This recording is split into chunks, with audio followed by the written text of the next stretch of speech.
Bonjour à tous et bienvenue sur la chaîne de Couleurs Végétales. Je suis ravie de vous retrouver aujourd'hui pour une nouvelle vidéo. Vous êtes peut-être trop maigre, peut-être que vous avez des kilos à perdre, mais que à côté de ça, vous êtes englué dans des crises de boulimie, boulimie vomitive, dans des crises de compulsion alimentaire ou encore dans des comportements anorexiques.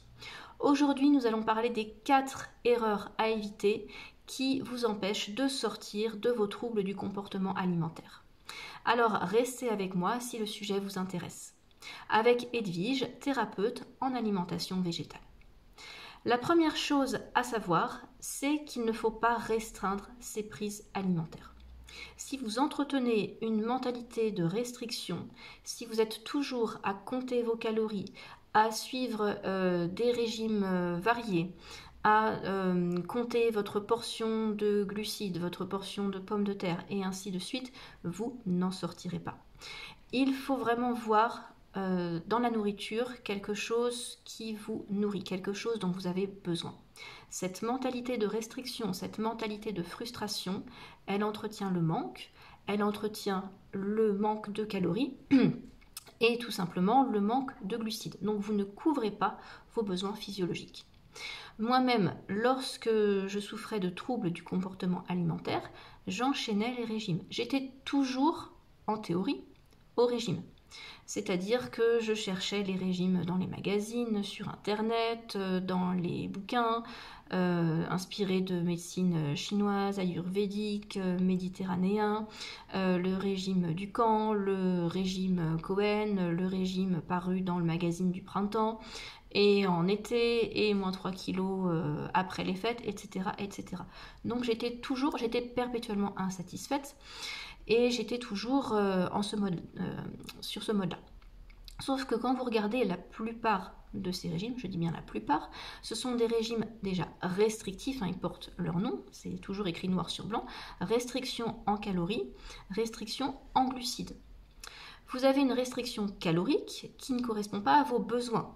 Une personne moyenne qui travaille à l'extérieur, qui va donc se déplacer, peut-être que vous travaillez debout, peut-être que vous avez des enfants, peut-être que vous faites du sport, vous avez des besoins caloriques au moins autour de 1700 calories, entre 1700 et 2500, 3000, tout dépend de votre âge et de ce que vous faites, de votre activité pendant votre journée. Alors quand vous avez un régime autour de 1200-1500 calories, c'est même pas assez, à peine votre métabolisme de base. C'est-à-dire les calories qu'il vous faut pour quand vous êtes au repos, pour respirer, pour activer les muscles cardiaques, pour que votre cerveau, votre foie et tout le reste de vos organes fonctionnent. Alors si vous êtes en restriction calorique permanente, évidemment que vous entretenez la frustration. Il y a déjà un premier travail sur l'état d'esprit, sur ce qu'on appelle en anglais le mindset, à opérer. Parce qu'il faut sortir de ce cercle vicieux qui vous fait rester dans le manque et vous priver de ce dont vous avez besoin. Or, vous avez besoin d'abondance, vous avez besoin d'aller chercher la bonne nourriture lorsque vous en avez besoin. La deuxième erreur, c'est de vouloir supprimer le sucre. Alors dans la plupart de ces régimes dont je parlais juste avant, vous avez des besoins en sucre qui sont restreints. Des besoins, alors évidemment, on va éviter même carrément tout ce qui est pâtisserie, chocolat, trucs très sucrés comme ça. Mais ce type de régime englobe également souvent les fruits et les féculents, que ce soit les pommes de terre ou les céréales complètes. Or, c'est la pire des choses à faire. Je dis bien la pire des choses à faire, c'est de vous restreindre des sucres sains, de vous restreindre des glucides simples ou complexes alors qu'ils sont le carburant de votre corps. Votre corps a besoin de ce carburant de la même manière qu'une voiture a besoin d'essence, que votre machine à laver a besoin d'électricité, c'est la même chose. On a besoin de protéines, on a besoin de lipides, bien évidemment. Les protéines, il faut un peu les imaginer comme les briques de construction de votre maison. Ce sont des briques qui vont construire votre structure musculaire, votre structure osseuse, vos tendons, etc. Les lipides, vous en avez besoin car ils forment une protection contre les agressions extérieures, ils protègent le système nerveux, ils servent d'isolant, ils protègent vos muscles également, vos organes et encore d'autres choses. Donc bien évidemment on en a besoin. Mais nous avons majoritairement besoin de glucides, autour de 80-85% de l'apport calorique journalier. Alors que les protéines et les lipides, on en a besoin autour de 10%, donc ça varie entre 5 et 15%.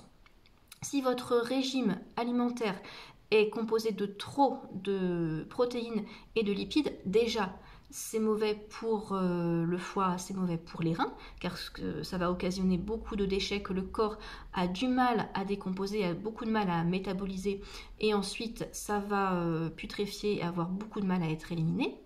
Mais en plus, vous vous privez de bons carburants, vous le faites au détriment des glucides qui, eux, nourrissent votre foie, nourrissent votre cerveau et vous apportent toute l'énergie dont vous avez besoin.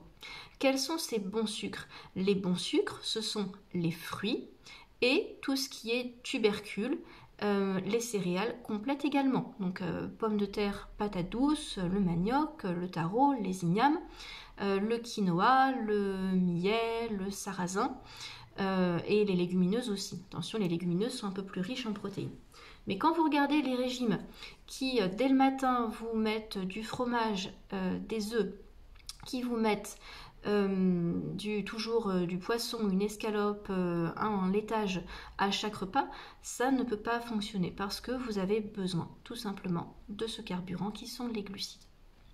La troisième erreur qui complète les deux précédentes, c'est de pratiquer le jeûne. Alors je sais qu'il y a plein de gens qui sont partisans du jeûne intermittent, qu'ils pratiquent depuis de nombreuses années et ils fonctionnent très bien avec. J'ai vu des gens qui ont perdu beaucoup de poids, généralement les gens le font pour la perte de poids et pour gagner plus en énergie, qui font leur journée, voilà, ils vont juste boire pendant toute la journée et à partir de 16h, 17h, 18h, ils vont se mettre à manger.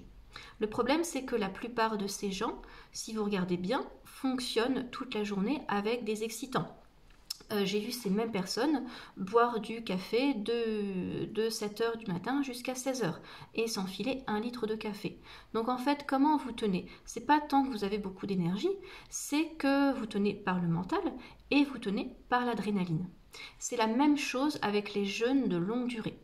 Alors peut-être qu'un jeûne de 3-4 jours encadré de manière médicale, ça peut fonctionner pour certaines personnes. Mais ce genre de jeûne à long terme, jeûne hydrique qu'on entreprend, on se dit oui super, je suis en super forme, j'ai plus envie au bout de plusieurs jours, j'ai plus envie de rien, j'ai plus envie de chocolat, j'ai plus envie de me jeter sur les pâtes au fromage. Oui, ça marche un temps. J'ai plusieurs fois eu des personnes qui m'ont contacté, qui avaient besoin d'un suivi parce qu'elles avaient entamé un jeûne de longue durée.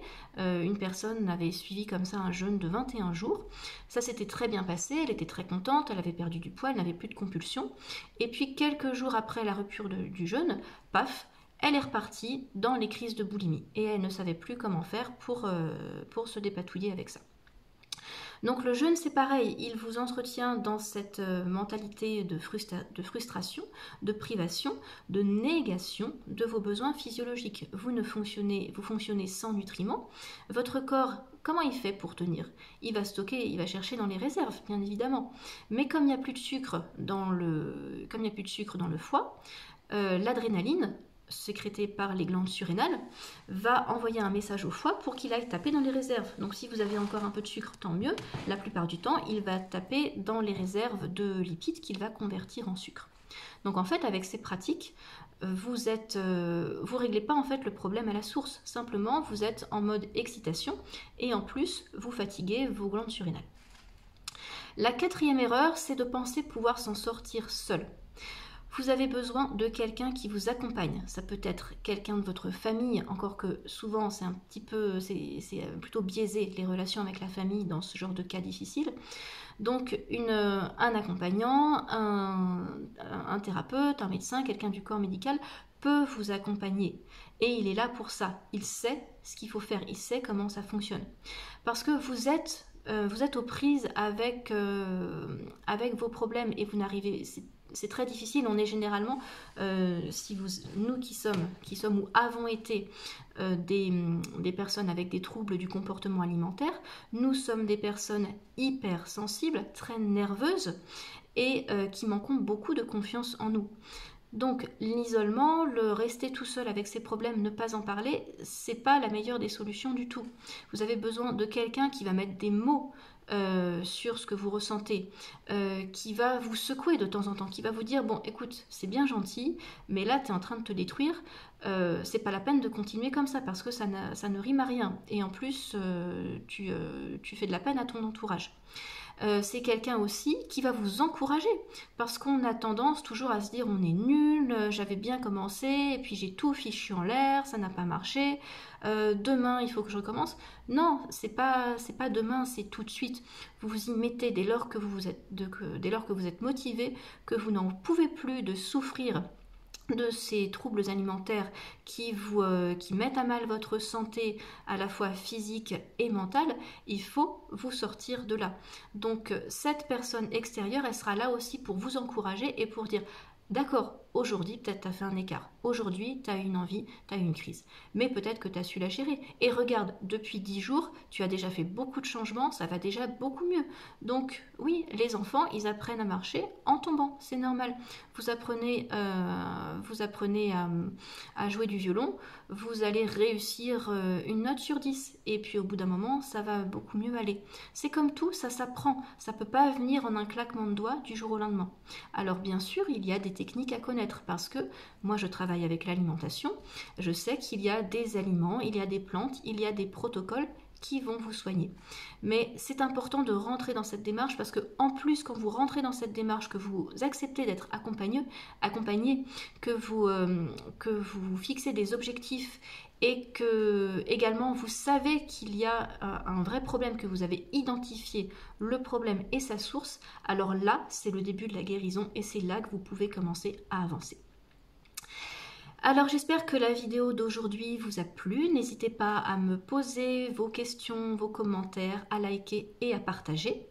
Je propose des consultations, je propose également un programme d'accompagnement de 10 semaines avec 2 autres rendez-vous de suivi par la suite. J'ai actuellement d'ailleurs 2 places disponibles pour un programme, donc n'hésitez pas à me contacter. Je vous laisse les informations pour m'écrire dans la description, ainsi que les infos pour prendre rendez-vous avec moi. Je vous dis à très bientôt.